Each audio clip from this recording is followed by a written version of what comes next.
ಶೌಚಾಲಯವನ್ನಾಗಿ ಮಾಡಿದ್ದಾರೆ ಜನ.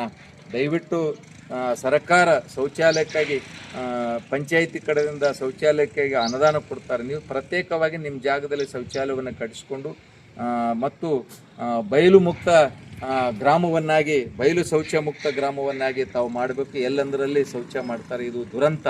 ಅನಾಗರಿಕತೆ ಅಂತ ಪರಿಸ್ಥಿತಿ ಆಗಬಾರ್ದು. ನಮ್ಮ ಈ ಕಾಲಘಟ್ಟದಲ್ಲಿ 21ನೇ ಶತಮಾನದಲ್ಲಿ ನಾವಿದ್ದೇವೆ ಅಂತಂದರೆ ಒಂದು ಒಳ್ಳೆಯ ವ್ಯವಸ್ಥೆ, ಸುಸಂಸ್ಕೃತರಾಗಿ ಈ ಐತಿಹಾಸಿಕ ತಾಣಗಳನ್ನು ಉಳಿಸುವಂಥ ಕೆಲಸ ನಾವೆಲ್ಲರೂ ಮಾಡಬೇಕಾಗಿದೆ ಅನ್ನುವಂಥ ಮಾತನ್ನು ಹೇಳಿ, ಇವತ್ತೇನು ಬಸವೇಶ್ವರ ಸಮಾಜ ಸೇವಾ ಬಳಗ ನಮ್ಮ ಜೊತೆ 2 ವರ್ಷದಿಂದ ನಿರಂತರವಾಗಿ ನಾವು ಮೇದಕ್ ಆಗಿರ್ಬೋದು, ಸೇಡಮ್ ಆಗಿರ್ಬೋದು, ನಿಂಬರ್ಗ ಆಗಿರ್ಬೋದು, ಕಡಕಂಚಿ, ಆಳಂದ, ಎಲ್ಲ ಕಡೆ ಜೀವಣಿಗೆ, ಕಮಲಾಪುರ, ಚಿಂಚೋಳಿ, ಚಿತ್ತಾಪುರ, ಜೇವರ್ಗಿ ಎಲ್ಲ ಕಡೆ ನಾವು ಪ್ರವಾಸವನ್ನು, ನಮ್ಮ ಬಿಡುವಿನ ಅವಧಿಯಲ್ಲಿ ಪ್ರವಾಸವನ್ನು ಕೈಗೊಂಡು ಐತಿಹಾಸಿಕ ಸ್ಥಳ ಉಳಿಸುವಂಥ ಒಂದು ಸಣ್ಣ ಪ್ರಯತ್ನ ನಾವು ಸಂಡೇ ಇದ್ದಾಗ, ರಜೆ ಇದ್ದಾಗ, ಇವತ್ತು ರಜೆ ಇತ್ತು, ಮನೆಯಲ್ಲಿ ಕೂಡದೆ ನಾವೆಲ್ಲ ಸಹಿತ ನಮ್ಮ ಜೊತೆ ಸಮಾಜ ಸೇವಕ ಶಿವಯೋಗಪ್ಪ ಬಿರಾದರ್ ಅವರು ಕೃಷಿ ಅಧಿಕಾರಿಗಳು, ನಿವೃತ್ತ ಕೃಷಿ ಅಧಿಕಾರಿಗಳು ನಮ್ಮ ಜೊತೆ ಇದ್ದಾರೆ.